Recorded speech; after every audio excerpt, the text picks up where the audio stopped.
Hi guys, hope you're surviving the apocalypse. Hope everybody's healthy and safe and doing well. I am here live from my grandparents' kitchen. This is not my home in New York.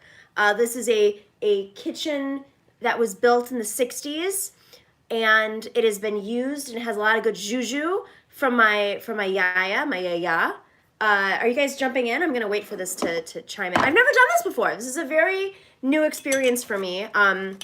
What I figured I would do is give you guys some updates on the show, on politics, and share a recipe that I'm doing. I'm just really excited about. No one in my family is excited about, but I thought you guys might. So let's start off with this. I'm here in Tucson, Arizona, at my grandparents' house. They passed away in their 90s a few years ago. The house has been empty. It is a point of refuge for our whole family. This kitchen was the center of our universe for most of our lives, where conversations were had, where we learned recipes.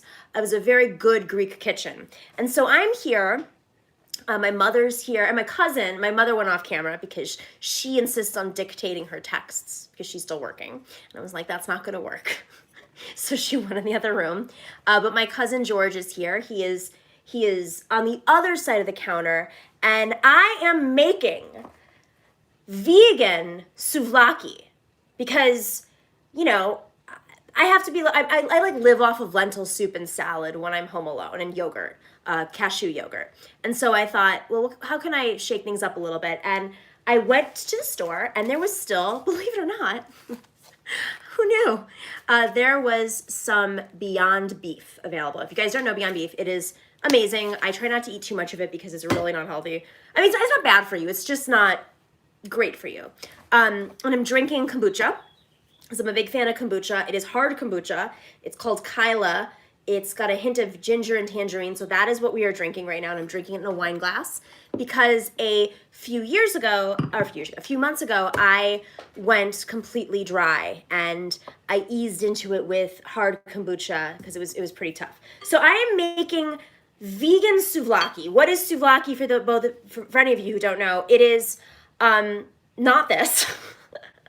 It is usually lamb, beef, a mixture. Sometimes you'll have it on a spit. I don't know, what is traditionally souvlaki? Is it kebabs? Is that like the actual traditional souvlaki? Yeah, it's kebabs, right? I've always had it with just the meat, honestly, in Greece. The spit is gyro, so it's just meat. It's just lamb, pork, chicken in Greece, and we are doing probably not a very Greek version. I think it's more Middle Eastern, where I'm going to take the ground fake beef and put it in a bowl, which I already have.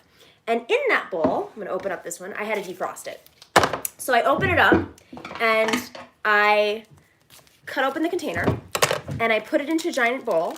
And in that bowl, I add a little bit of wine, which has already been marinating in there. So I already did that, but I'll just pretend that I didn't already do it. I'm not a very good cooking show person. But George, so what many people don't know is right now is Lent, for those who are practicing Lent in the Orthodox community. I live Lent, so this is just a really fun time for me where people want to eat my food. And George, are you practicing Lent, George? Yeah, kind of. Kind of? Okay. Yeah, to an extent. So, but you'll eat this because you already cut back on meat. Yeah, in general. You've done it in general. So I took 2 containers of the Beyond Beef that I just threw on the floor, and I mixed it up. And I added I had an old bottle of red wine, a nice bottle of red wine, that we just forgot to cork. And I added, to this mix to tenderize it. You don't really need to tenderize it, it's not meat. And I added it there just for a little flavor. And then, hang on, but wait, there's more. I have some oregano from my grandmother's garden that she left here. She had a ton of oregano. We'd walk into this house as kids and it would just smell like dried oregano all the time, right? Or dried dill. And it was because she would take the oregano from her garden and she'd lay it out on the patio, which is now my studio, and it would dry there. So I put in the oregano and a little garlic and the wine, and I mix it all up. And it's really, really, really easy because it doesn't need salt, in my opinion, because it's already a little salty, the mix. And then, I'm doing a great job of this, aren't I? I am not a cooking show host. I will get to the politics. We'll get to that in a second. But I want to give you guys a sense of what we're doing. So I have these skewers. And on the skewers, George, would you like to have your... George is asking... I have to open it up for you. I have my ways. Take this. He wants to open without a... Oh, he has a Swiss Army knife because he's an Eagle Scout. So what you're going to want to do is take this, and I added some garlic to it already, just so you know, powdered garlic, and you... Oh, really important. You want to have onions. So I need an assistant. George, can you get me the onions from the drawer? I'm not a good cooking show host. I just sort of did this impromptu. So you want a good sharp knife, which is somewhere in this kitchen. I think it's in the bottom drawer. Or there's one out already. I have one. Just kidding. Just kidding. I'm just keeping George on his feet. So I take red onion, because I think it's the most flavorful, and chop up a bunch of red onion. You want it really, really, really finely chopped. I would love to show you the chopping, but I have a tripod up, and that would be too much work for me to do. So just, you know, chop a good chunk for 2 containers full of the beef, depending on how, you know, oniony you like it. But red onions in particular, I think add a lot of flavor. So you want to finely chop the red onions and then mix it up and then preheat the oven. George, could you preheat that oven over there? The oven from 1960. It's a very old school oven. I'll show you afterwards. And just preheat it and turn the light on. It's pretty easy. I think it's already to like 400. Nope. Middle one. There you go. See, my mom left, but my mom is usually my assistant. 400 is great, yeah. And then have the light on, and it's pretty simple. So this is the easy part. I'm gonna show you guys how to make vegan tzatziki. Do you guys know what tzatziki is? It is the cucumber, garlicky, dill spread that's on a lot of like souvlaki and gyro, or as the Americans like to say, gyro. All those things. So, okay. So you add the onions, and they're going to be mixed up in the beef, and then you're going to want to put it in a pan, which I'm going to do in a second. And the pans are on the bottom shelf underneath the oven. It's so funny. We grew up in this house, but we weren't really allowed to cook in this house because it was my grandmother. Oh, no, maybe it's down here. What do you want? Oh, maybe it's down here, like a sheet pan. It might be down here. Sheet pans are down there. I didn't plan for this part. We weren't allowed to cook. It was my grandmother's land, and we were not allowed to enter it. And she would cook for us at any moment. You could have just eaten a 5-course meal, and then she would have said, "Binas, are you hungry?" And then she would cook us another 5-course meal, because we could never have enough food in this house. And when I stopped eating meat, it really confused her for a long time. That was in 2005. And so I basically have to say to her that it was like Lent, but all the time. She didn't really understand. Sometimes she would make me soup and say, "There's no meat in it," and then I would get sick, and it would be lamb broth. Because lamb, of course, is not meat. If anybody who has ever watched My Big Fat Greek Wedding, you know that. But there's a lot of good juju in this house, because everything we've made so far in this house has been very good, and it's because of my grandmother's energy. Look at this beautiful pan. So take a pan like this, and then mix up the onions with the beef, the oregano, the garlic powder.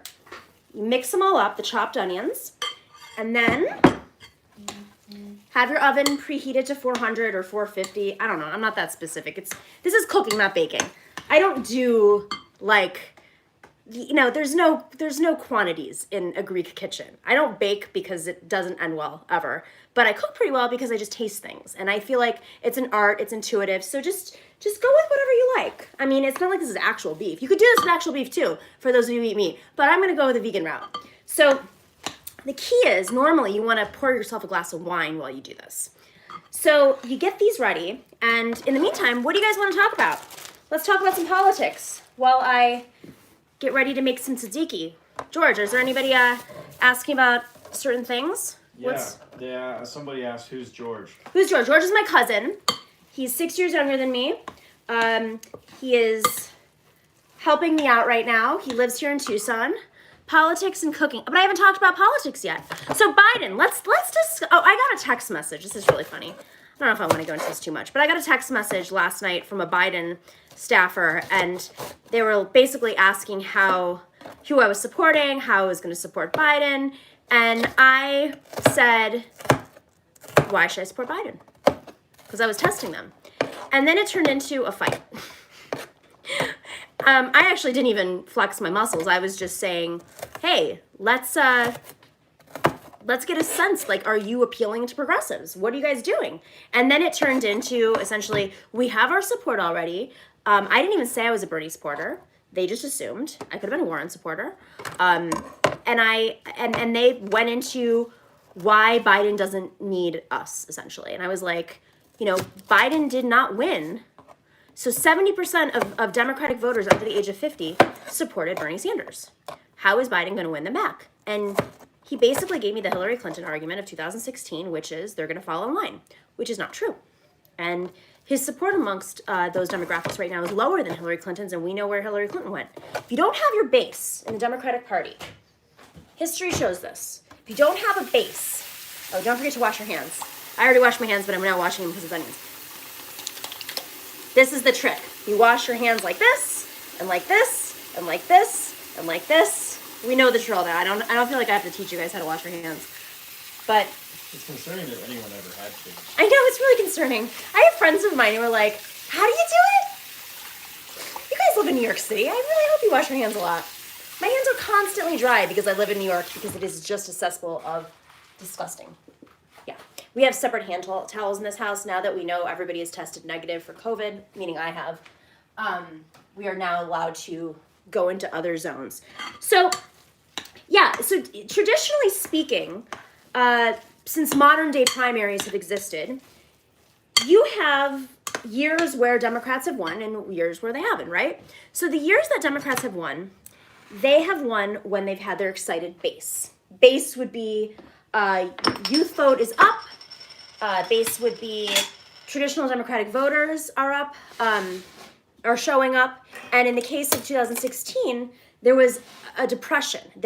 The vote amongst working people was depressed. Take this.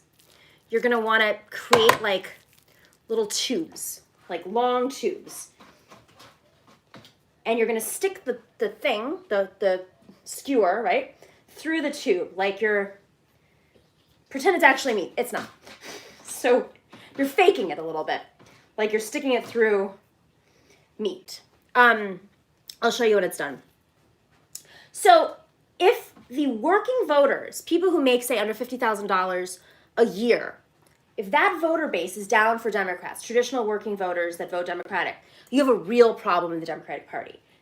They've always lost. Now, another great factoid as to when Democrats usually lose, it's when they don't organize.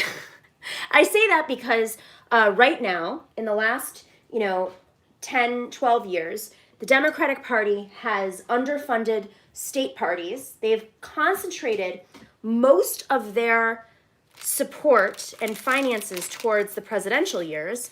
And as a result, you have a consolidation of money going towards big advertising buys. And in the case of Joe Biden, it's a really big issue because he doesn't have grassroots support. He has essentially an AstroTurf campaign. He was able to catapult to being the front runner despite never winning, not winning any of the first three states, and winning a state that we all knew he was going to win, which is South Carolina. But somehow that built the media support, and he's basically focusing on older voters who are more likely to turn out in a Democratic primary. But that doesn't work for the general election, because in the Democratic primary, you have the Democratic Party setting the rules, which in the case of Joe Biden are focused on older voters that turn out, and he ignored younger voters. And they did some electioneering. They didn't change the rules. I mean, they did that far in advance on the Unity Reform Commission, but they didn't have reforms in key states, which gave a benefit towards essentially a candidate who could get the older turnout out. And this is the first time in history, in modern history, since we've had Democratic primaries for the presidential cycle, that the candidate who won the first three states, or first two states, even with that, and California did not win the nomination. So you hear that. You have Bernie Sanders, who won Iowa, New Hampshire, Nevada, and California, and he is not the nominee. That is insane. If that were Joe Biden, we would not be in this situation with the media. This is an entirely media constructed nomination, a coronation. You have half of the electorate, the Democratic electorate, who hasn't voted yet. You have primaries that have been pushed off, but because of this crisis, they're able to get away with it a little bit more. Now, that's going to bring me to Andrew Cuomo in a minute, but I don't want to give it all away because we have a show coming up. I think tomorrow is when the show posts, and I give my spiel about Andrew Cuomo. So, back to my original point, which is, you have a generational gap, and Joe Biden did not receive the majority of support under the age of 50. Bernie Sanders, cumulatively, all of the voters under 50, the Democratic primary, 70% of those voters voted for Bernie Sanders. So the Democratic Party is choosing over 50 voters because they know it'll win them the Democratic primary, but it could very well lose them the general election. But at the end of the day, when you look at the Rules Committee of the Democratic Party, the DNC, and you see who's on that Rules Committee that was appointed and setting the rules on the Executive Committee, it is a bunch of consultants who happen to be working in presidential politics and in some cases, even on the Republican side. And my argument would be at this point that I don't think they really care if Joe Biden wins. I think they care that he's the nominee so they can start buying those ads against Donald Trump and start making the money in those big media markets. And that is that. And I think Andrew Cuomo, I don't think he's thinking about, being swapped out for Joe Biden. I think he's thinking about 2024. If Joe Biden blows it and we have Donald Trump for another 4 years, Andrew Cuomo can pick fights with Donald Trump for the next 4 years and build the Andrew Cuomo show so that the Democratic voters will love him and that he is the presumed nominee for 2024. Because Andrew Cuomo has wanted to be president probably, since he graduated law school. His father, Mario, more progressive, arguably more progressive. Andrew Cuomo is Clintonian. He was the Secretary of HUD under Clinton. He is not just Clintonian, he is a triangulator. He used the IDC to make it appear like he was more progressive, when in reality the IDC were 8 Democrats who were caucusing with Republicans and holding up any legislation that was leaning to the left. And as a result, Andrew Cuomo didn't have to veto left bills like, protecting undocumented immigrants or campaign finance reform or electoral reform. I mean, there's like a lot of issues here. This was a big fight. And in 2018, activists fought the IDC, a bunch of activist challengers, backed challengers, went against these IDC members, these 8 Democrats who were caucusing with the Republicans, and they beat them.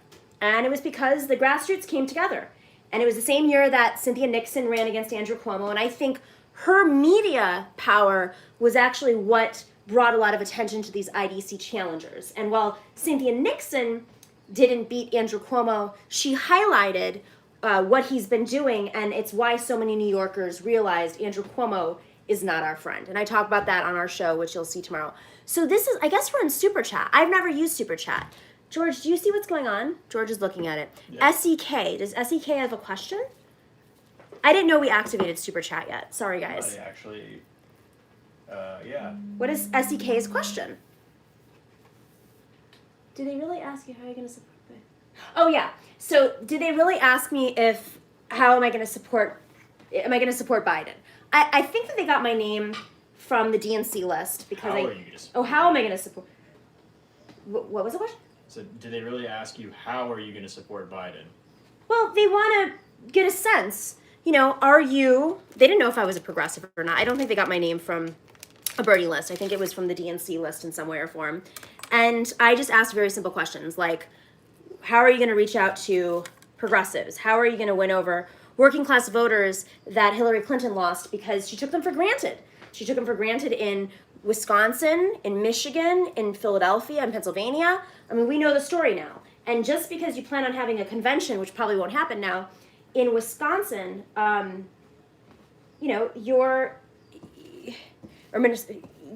doesn't mean that you're going to win them over.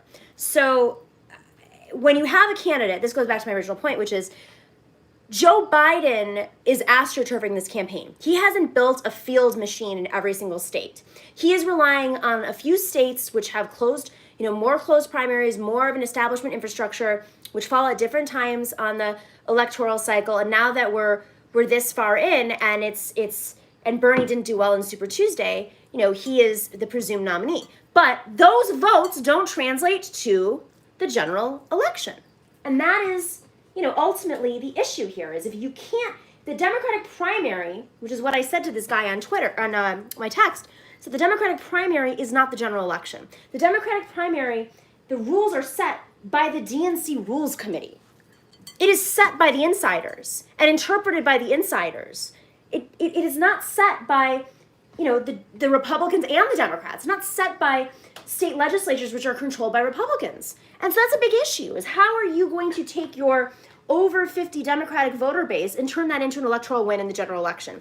And that is why historically, when Democrats have won the presidency, it has been in years where they excite the base, young people, working people, people of color.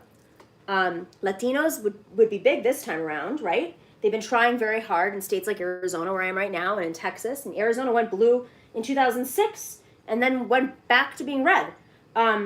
So, when we try, we do a really great job. But Joe Biden is not trying, just the same way Hillary Clinton in her campaign were not trying. They thought they could win over Republicans. And that is the message I got back from this guy over Twitter, was that they were relying on John Kasich, Republicans who voted Democratic, to win.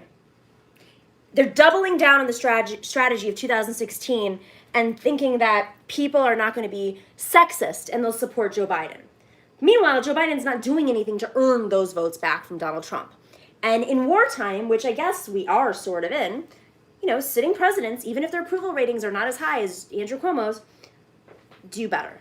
George, what's going on over there? He's reading some of the chats. Yeah. What's happening? It's hard for me to read it while I'm cooking my souvlaki. I don't know if I want to open this can of worms. But... Uh-oh. Is it something worth asking? No. I can't read it while I have my hands. It's more the method of the asking. In your opinion, why don't Bernie... No, it's just... Oh, I love you, Nomiki? No, I'm being asked to ask you questions now, and Oh. I think that's not... let's not go through me, people. George is filtering everything out. So, okay, and then the other thing to keep in mind is we have won the presidency when the Republicans have royally effed up. And I don't know if we're actually at that point. We think Donald Trump is extremely unpopular, and the approval ratings are all over the place. I think we have to be a little bit closer to election to get a sense. But generally speaking, they have to really dip. And as much as we as Democrats and progressives hate Donald Trump, the whole country's not there yet.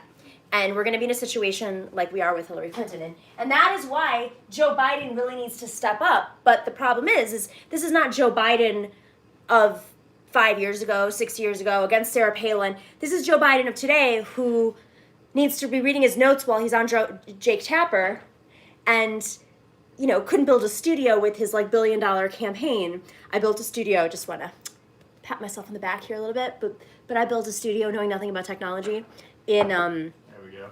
Oh, we have a question. Oh, we do. Did AOC just sell out progressives? Is Corey Burns...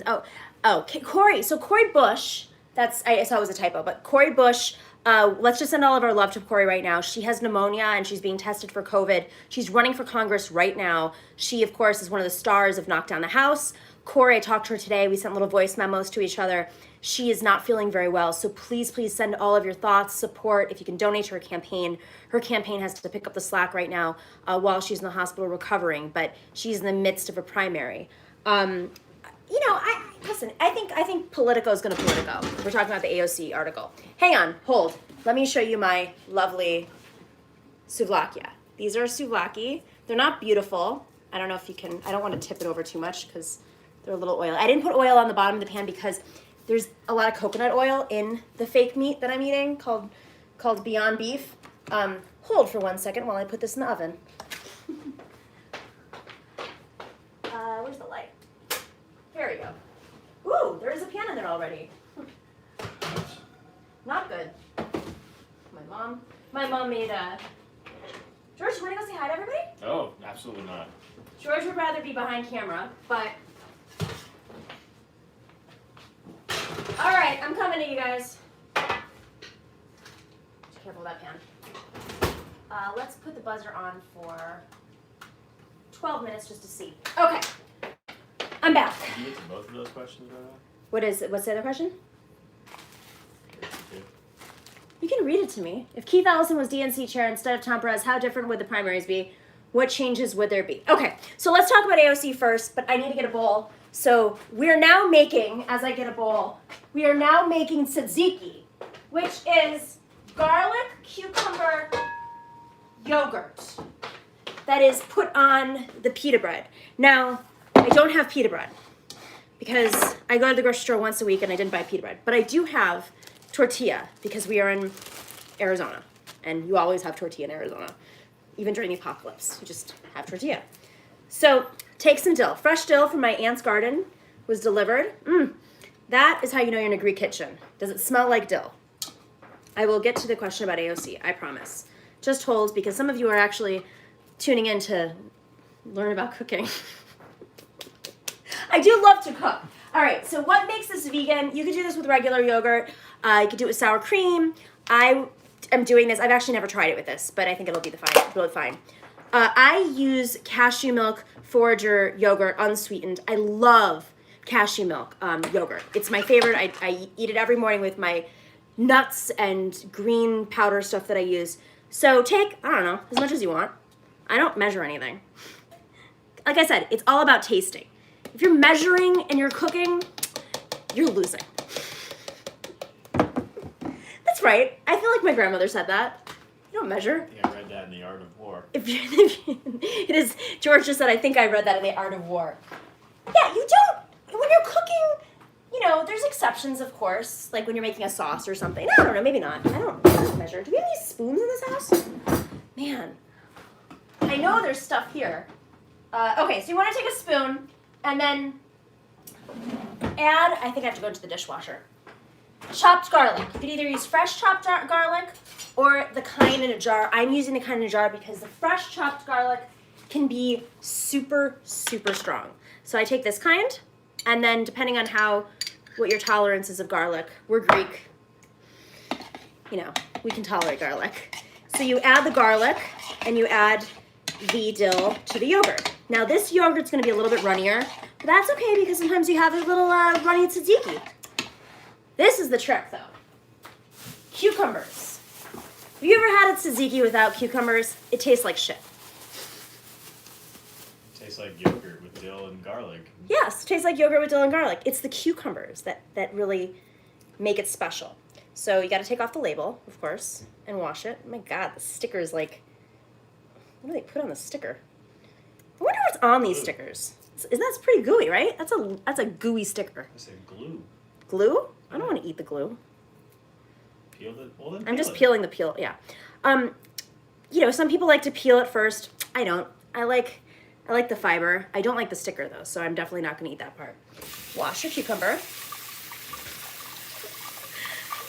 Need a knife. I have a big knife right here. I'll show you. It's very well sharpened, as my mom said. My mom said that my grandfather liked sharp knives. I guess that could mean a lot of things. Nice sharp knife, old school knife. You want to cut it into thin pieces.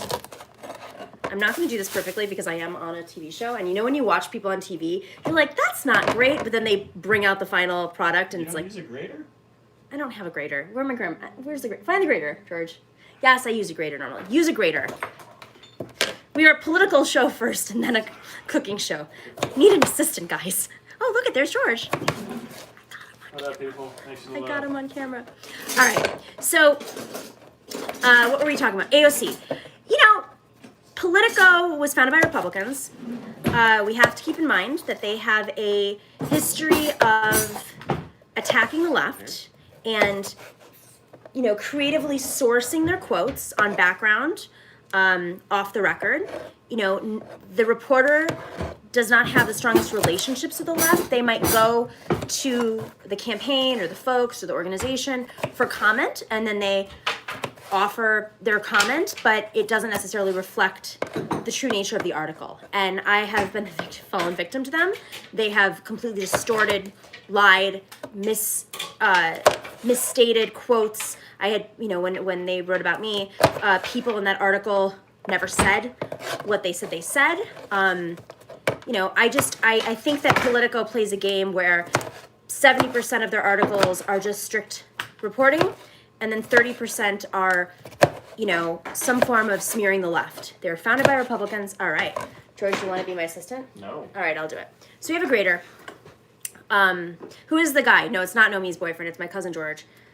Fun fact, every time we go out together, people think we're married or sister and brother. We're neither. He's my cousin. Why is it always those two things, though? Well, what else would it be? So great. George is hot. Married or siblings? Those are the only two options for two people? Friends? Well, my friends don't look like me normally. This is a really old, I think this grader's from the 60s. It's a pretty old grader. All-in-one, patent pending grader. It does not say that. Does it really? It literally says it, yeah. I don't know if I can do this. I think I'm going to go back to my original strategy, which is to chop it up into pieces. So normally you'd want to grate this, but I'm going to chop it into pieces because I'm not in my own house.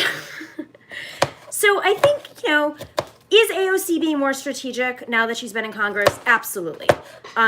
Did she hire some people who have experience? I wouldn't say it's because she's going full establishment, but that is a real thing, right? People do that, but I think it's more because she needs to have experienced staff. She is in an office that has a lot of demand, a lot of communication, a lot of pressure.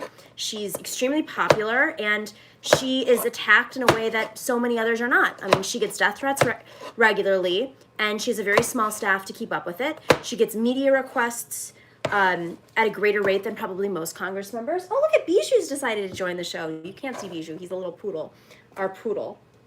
George, do you want to show Bijou to the audience?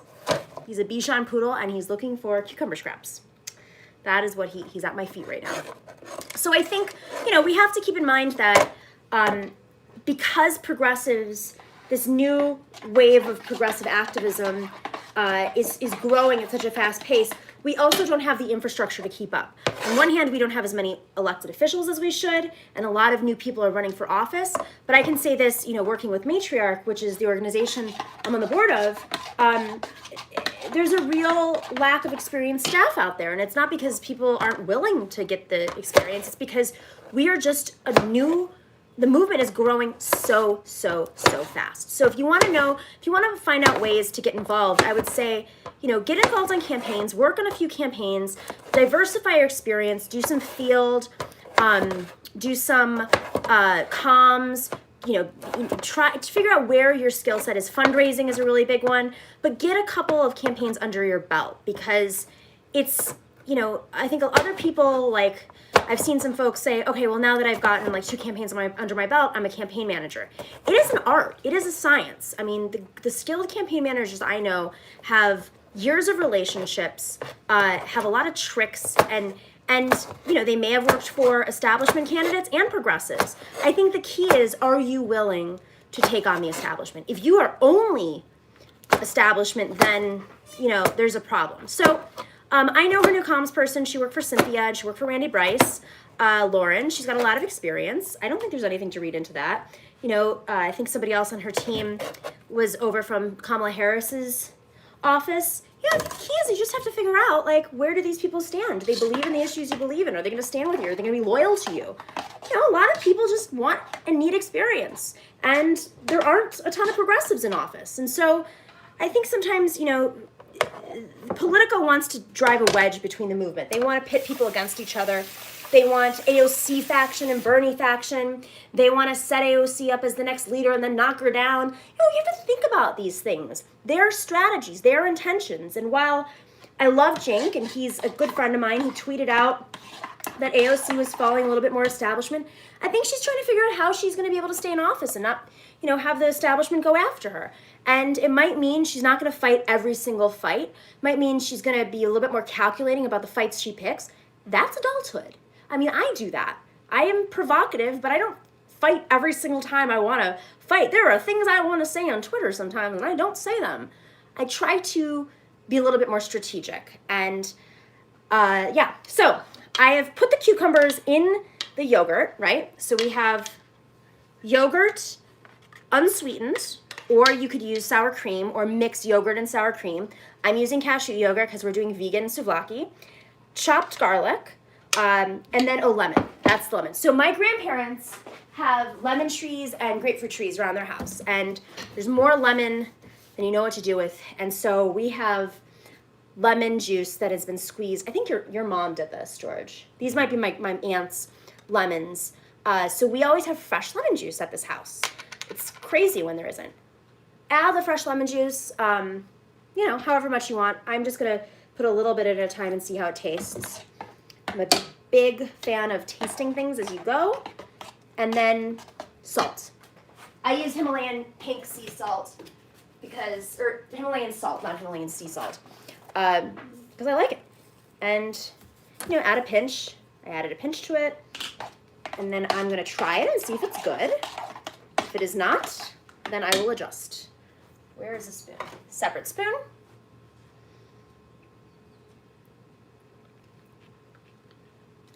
Needs a little more salt, a little more lemon, and maybe a little more garlic.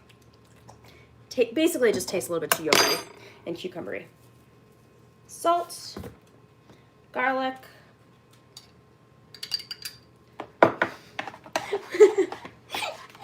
George, what kind of questions do I have in here? I don't know. I looked down for a second and chaos happened. Chaos? I don't know what happened. Do we have any super chats? Oh, Tom Perez, that question, right? Are we accepting the super chats? How does this work? This is the first super chat I've ever done, and I didn't even know.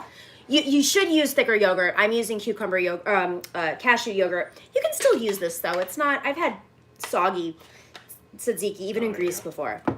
What's the question? I don't know. Oh, that does not go on that. Does anybody in here? I don't know. Oh God, I don't know. Oh God, oh I just God. gotta. I mean, it's just. We're figuring it out as we go. That's a thing. I think that's just. Oh, okay. Question below. So Tom Perez, I think the way that Keith Ellison, and Keith Ellison's Attorney General now, so he has a lot of, I think he lucked out. Much better. So much better. Gotta get it really garlicky. Listen, if you're not up all night with the garlic sweats, you have not put enough garlic in your food. I'm a one-person show here. George won't laugh at my garlic jokes. So Keith Ellison was a big believer in the 50-state strategy. He happened to have the highest turnout, I think, congressional district, if I recall, at the time. And he was a big believer in organizing and real grassroots organizing. And that's, I mean, we should be really looking at the type of movement he built in his district when he was in Congress, and replicating that. I mean, he believed in not just recruiting other candidates, but building a grassroots operation and staff from the ground up so that it supports other candidates and it inspires other candidates. You can't have a movement if you don't have the support and the infrastructure there as well. And so, just going back to my earlier point about Politico, they want to pit us up against each other. They want us infighting. They want movements to be split.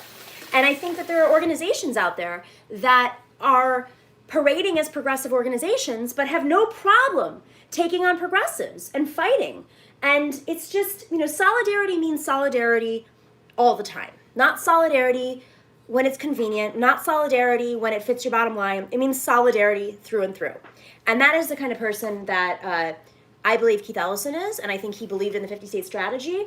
And it's not a question, but just so stoked one of our progressive heroes who gets it. Nothing is more important than the transition to a plant-based diet for so many reasons. I'm not fully vegan. I'm like 85% vegan. I'm probably even more so now that I'm home. I'm mainly vegan at home.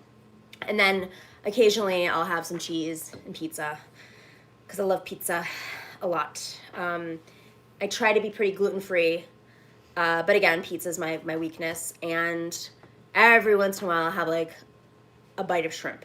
I don't even eat seafood that much. I mean, I used to do it much more when I go out. So I try. George here, I've been doing this I was full-on vegan for like 5 or 6 years. But you've just started to go plant-based. When did you start? Ish, I don't know, say like 4 to 5 days a week. It's great. Plant-based, yeah. See? I didn't even have to convert him. He did it on his own. That's how much, I mean, I've been being that annoying person in my family for how many years? And then I finally laid off and everyone's like, I'm going plant-based. Also, she talks about veganism sometimes. Sometimes, also. George is a walking meme. All right, let me, let's get some more questions in here so I can check in on my souvlaki over here. What else do we want to put in the souvlaki? George, you can talk to people off camera. Oh, that looks beautiful. It even looks bloody. Look at that. That's what you want under your fake meat. The illusion of gore. The craziest thing about Beyond Meat is that it even has bloody, there's red juice that comes out as it cooks. What can I do to thicken this up a little bit? Cornstarch? I don't need cornstarch. I need, I don't have any of that stuff here. It's pea-based protein powder is what I use. I use, God, what's the name of that stuff? But it's at my house, which is 3,000 miles away. Yeah. So. I'm not going to go get that for you. You're not going to go get that for me? No. I was thinking about it. I was like, I thought I was going to be gone for a couple of weeks, and now I don't really know how I'm going to get back to my apartment in New York. I have 2 weeks worth of clothing here. I'm going to very soon do my show in a uniform called Yoga Clothes. I don't know. I don't know how I'm going to get back to my house in New York, and I don't know when. I mean, they said that basically this could go till May, the shutdown in New York. So, got to figure it out together, I guess.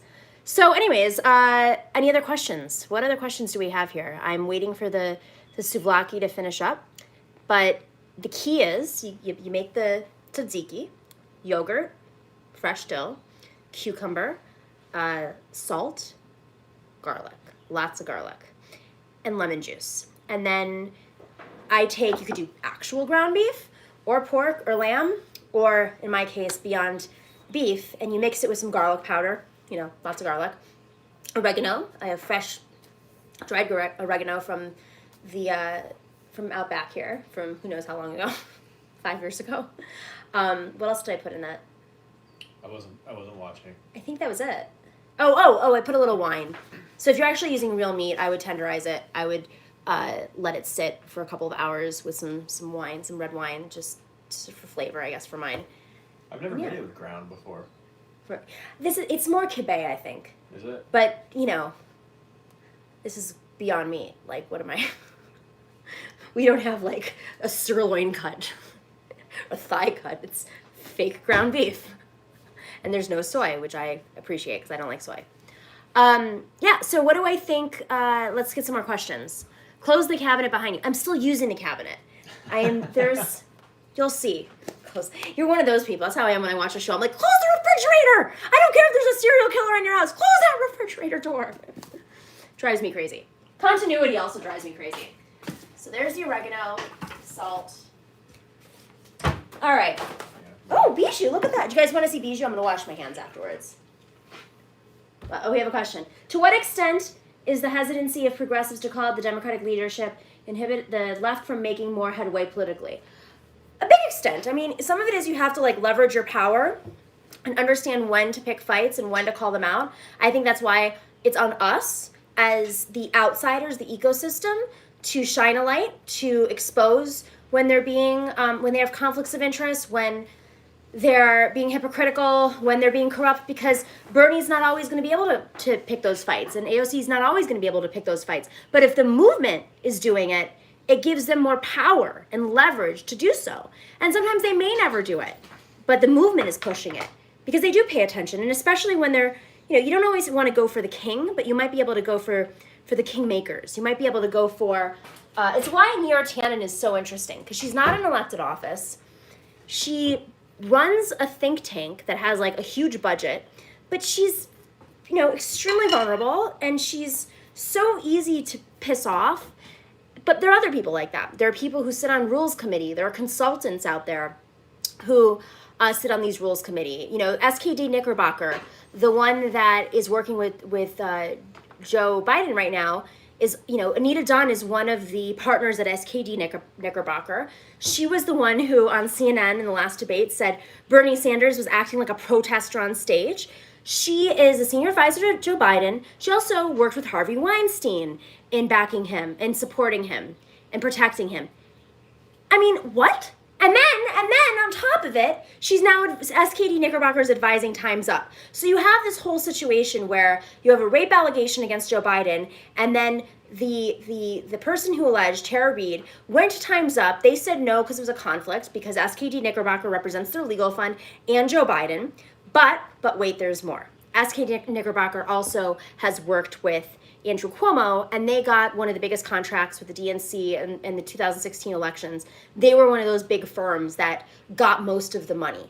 So, these are people who, and on top of it, wait, I can't forget this. Hillary Rosen, who's one of the partners there, was the one on CNN telling Nina Turner, Senator Turner, that she didn't know or understand the history of MLK. White lady Hillary Rosen was telling Senator Turner this. So that's the firm, one of these corrupt firms. The more you expose that stuff, the more you highlight, you tweet at these people, they're sensitive.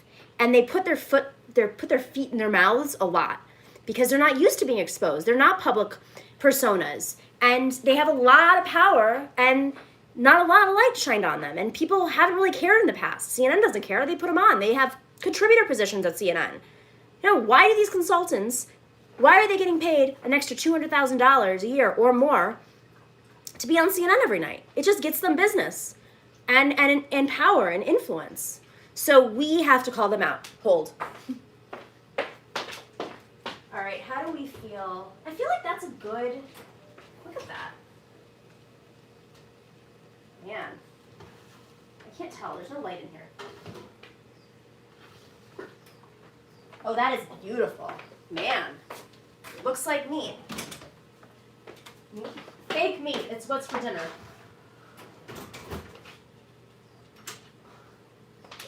All right, I'm going to do the thing. What other questions do we have here, George? Give me 2 seconds here. I'm gonna cut some tomatoes. You were rolling, so. I was on a roll. All right, I'm gonna take, we have grape tomatoes. I wouldn't normally go with this, but. Oh, look at that, George. Thoughts on Josh Fox blue no matter who tweets? I don't know, that's Josh. Ask Josh.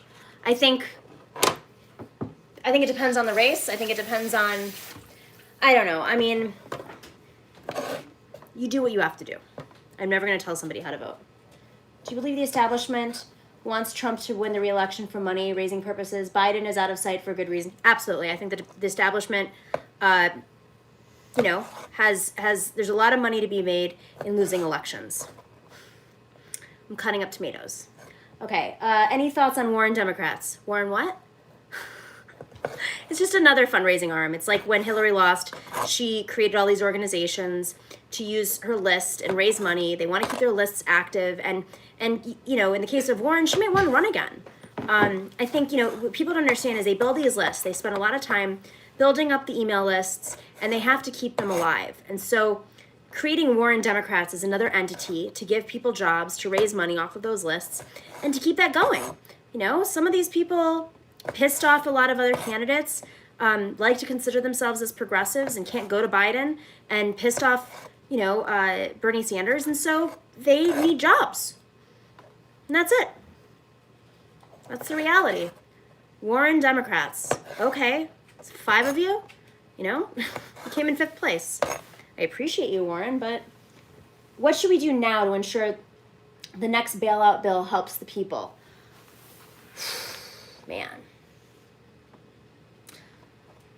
I would highlight all the Democrats who wavered.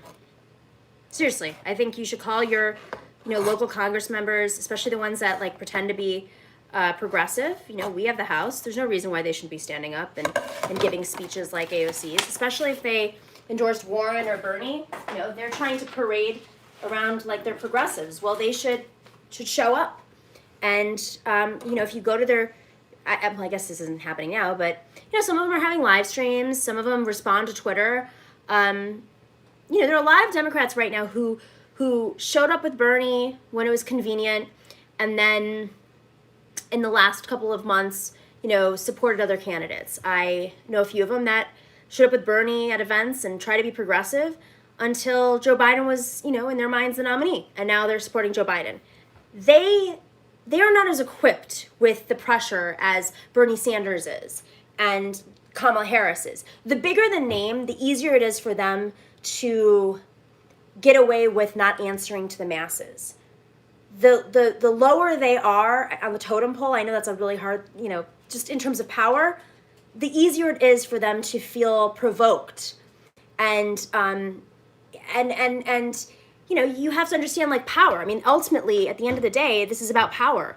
And how do we amass power? We have more people in power. We run for more local seats. We run for, we work on more campaigns. We are really focused about what fights we want to pick. We stay in solidarity. But that also means that we exercise our power when, with low-hanging fruit. I mean, if your city council member is refusing to cancel rent, call them out. My guess is they don't get called out that often, and they might actually feel affected. Call their offices. It's harder right now, but when they're doing public events, get them on camera, ask them questions. You don't think these people, feel the pressure? You record them, ask them a question. If they don't answer it properly, put that up on Twitter.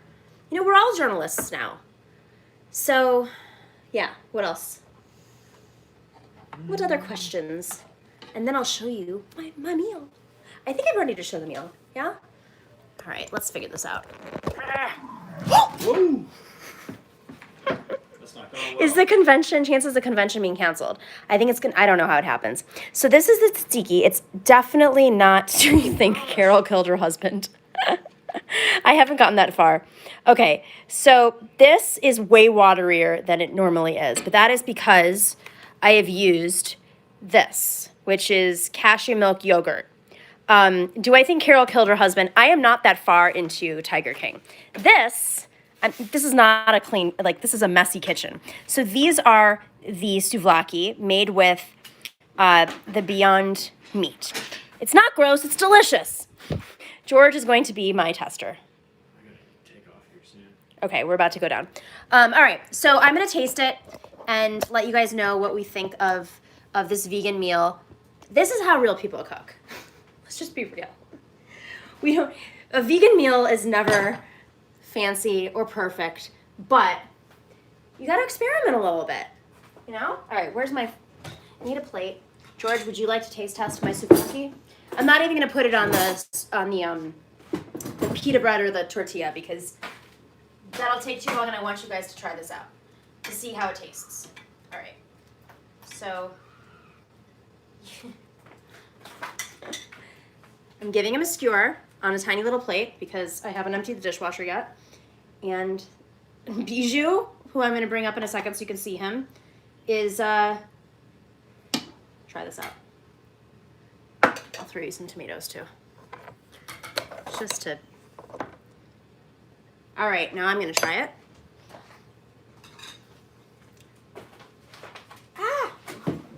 My dog, I keep tripping over my dog, Bijou, who's the cutest dog in the world. Now hold up. What? I got a dog. Oh, Right. Mia, sorry. My cousin's upset because I said Bijou's the cutest dog in the world and he has a dog too. All right. I've never been so, I like to be conscious when I cook, but I've never been so distracted while I cook. It's really hard to do a cooking show and talk politics. All right, let's see how this tastes. I'm gonna take it off the kebab, put it on the, all right, ready for it?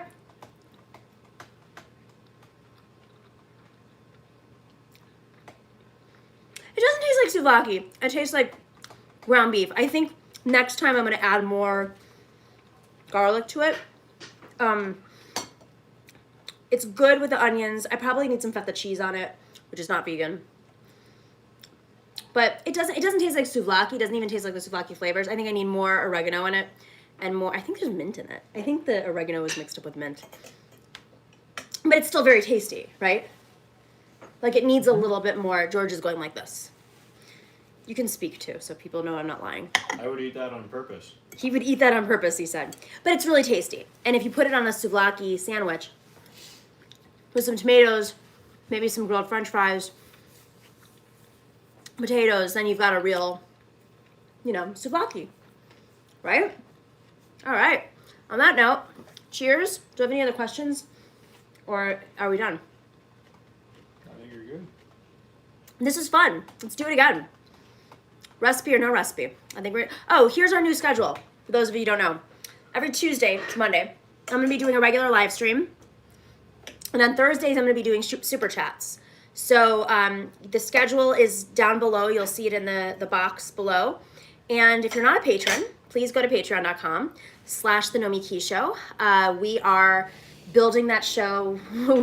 George is... Just tell me what the question is. It's not a question. It's just it's an invitation. Come to California. We'll make Norwegian lefse together. I can't go anywhere right now. And you shouldn't either. We should know the rules by now. If you don't know, I'm not going anywhere for a while.